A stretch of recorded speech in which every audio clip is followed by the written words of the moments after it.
Imaginez seulement 5 secondes que le personnage le plus important de Spider-Man Brand New Day n'était pas MJ, ni Jean Grey, ni même Spider-Man lui-même, mais bel et bien une simple bouche d'aération.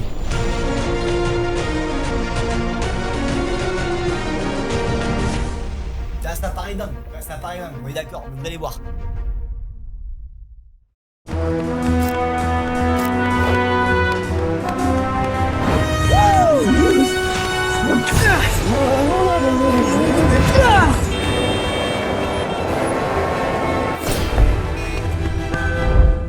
Because I'm not just Peter Parker, I'm Spider-Man. Spider-Man Brand New Day vient tout juste de sortir au cinéma et c'est un carton monumental. Il a déjà dépassé le million d'entrées en France, il bat des records à tous les niveaux et nous livre surtout un film beaucoup plus mature, beaucoup plus sombre. Jon Watts quitte enfin la réalisation pour laisser place à Destin Daniel Cretton, un réal qui sait enfin mettre en scène et qui a parfaitement compris l'essence même du héros. Mais derrière ce Spider-Man Brand New Day se cache un tout petit détail que presque personne n'a remarqué. Car si Peter Parker est quasiment absent de tout le film, il y a un retournement de situation qui lui a volé la vedette de Spider-Man. Je vous présente le seul film sur Terre où une bouche d'aération a réussi à résumer plus de 2h25 de long métrage.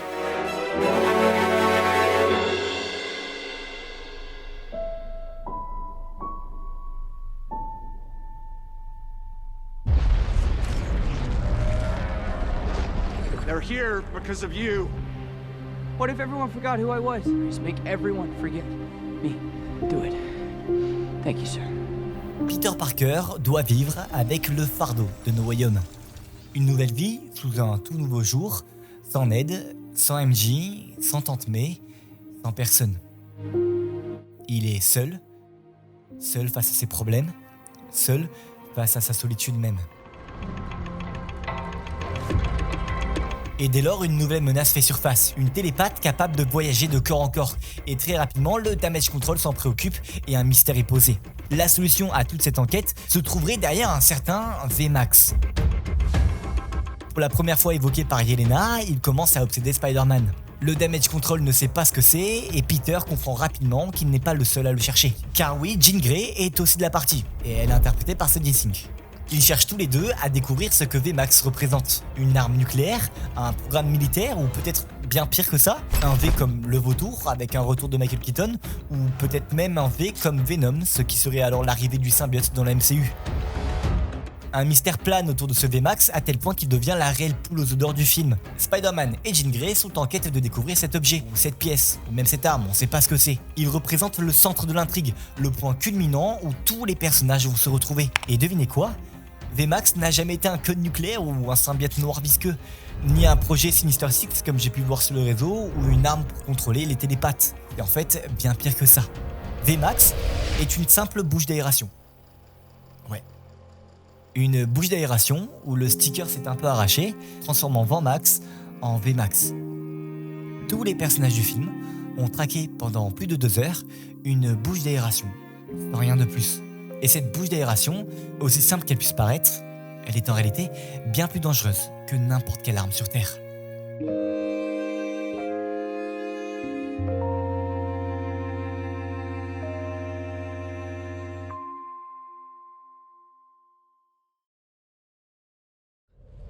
En 2016, Underoos! Hey, everyone.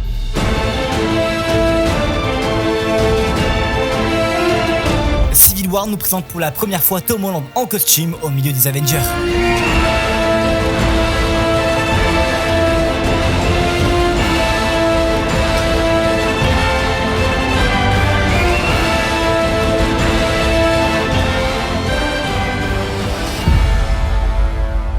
Et par la suite, c'est très rapidement une trilogie qui va prendre vie. Mais si en 2016, on nous présentait un petit gars avec des super pouvoirs, en 2026, par contre, on nous présente un homme avec de la souffrance.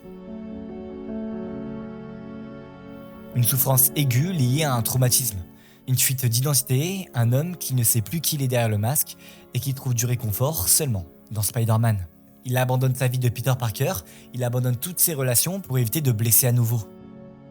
Dans la trilogie Homme, Peter a été trop confiant. En dévoilant son identité au plus grand nombre, ça ne pouvait que mal se terminer. Et c'est sa tante May qui en a payé le prix. Une mort tragique, subite des mains du bouffon qui nous livra le fameux mantra de Spider-Man. You have a gift. You have power. And with great power, there must also come great responsibility. Un grand pouvoir implique de grandes responsabilités. Un mantra qui parle du sens du devoir, d'un devoir envers les autres dû à ses capacités hors du commun. Comme le disait l'oncle Ben, si l'on a le pouvoir de faire quelque chose de bien pour autrui, si on a le pouvoir de l'aider, alors cela révèle de notre responsabilité personnelle de le faire. He believed that if you could do good things for other people, you had a moral obligation to do those things. Not choice, responsibility. Dans Spider-Man Brand New,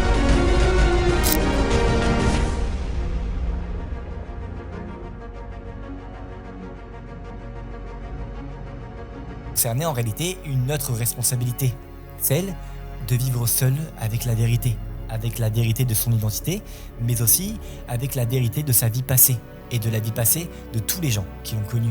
Alors, puisque la vie de Peter Parker est trop dure à porter, il l'a totalement abandonné. Il vit seulement à travers Spider-Man, tous les jours, toutes les nuits. En 2016, on lui donnait des pouvoirs. En 2026, on lui demande ce qu'il en a fait. Et la réponse, c'est qu'il s'en est servi pour disparaître.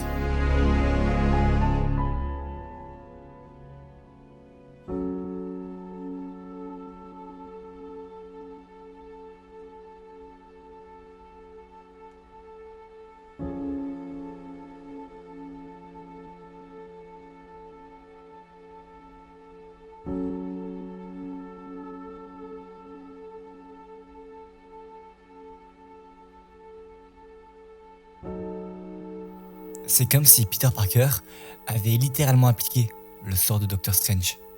Il n'a pas été seulement oublié par ses proches, il a également été oublié par lui-même.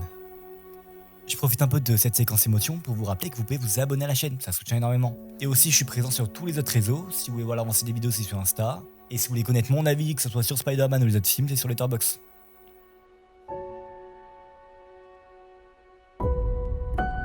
Et c'est aussi l'une des premières critiques que j'ai vues sur le film, et que je comprends pas vraiment en fait. Le fait que Peter Parker soit absent du film. Brand New Day est l'opposé de Spider-Man 2 de Sam Raimi. Là où Spider-Man 2 nous présente un personnage qui ne veut plus être Spider-Man, Brand New Day, lui, nous présente un personnage qui ne veut plus être Peter Parker.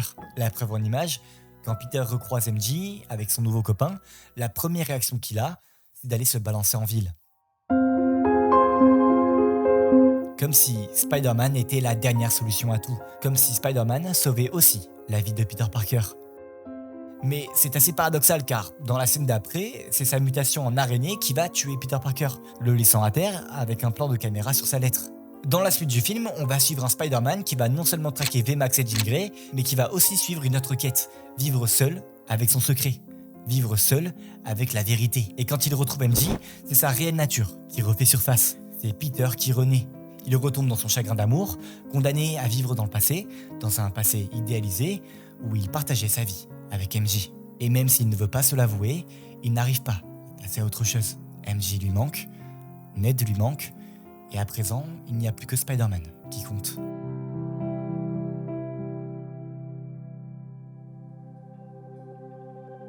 C'est alors qu'on revient à notre bouche d'aération.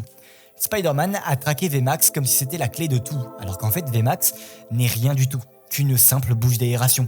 VMAX n'a jamais existé, tout comme la propre quête de Peter Parker. L'enquête de VMAX n'est qu'un parallèle dérangeant de la propre enquête de Peter.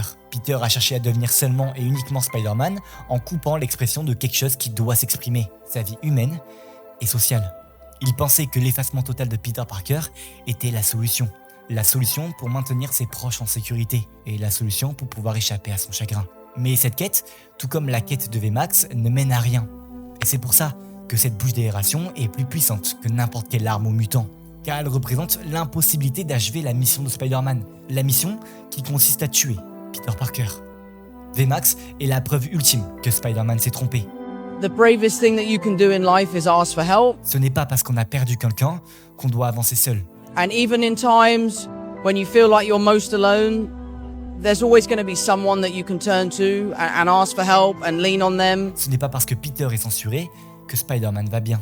Peter a tout simplement mal interprété le mantra de sa tante. Elle ne lui parlait pas seulement de responsabilité envers autrui, mais aussi envers soi-même. Elle lui demandait seulement de comprendre qu'on n'aime pas Peter parce qu'il est Spider-Man, on aime Peter parce qu'il est Peter. Parce que ce qu'il n'a jamais voulu comprendre, c'est que Peter et Spider-Man ne sont pas deux identités séparées, ils sont la même personne. Car Spider-Man ne serait pas Spider-Man sans Peter, et Peter ne serait pas Peter sans Spider-Man. Spider-Man est Spider-Man parce qu'il est super fort, mais est-ce qu'il serait Spider-Man s'il n'avait pas l'humour de Peter ? Peter est Peter parce qu'il est super maladroit, mais est-ce qu'il serait Peter s'il n'avait pas comme double vie celle de Spider-Man ? Il s'agit de la même personne. Alors, en censurer une partie, c'est en réalité un suicide à petit feu. VMAX représente la quête insensée de vouloir vivre à moitié. VMAX représente la quête insensée de la vengeance. VMAX représente la quête insensée de retrouver un amour perdu, de s'accrocher à un passé révolu.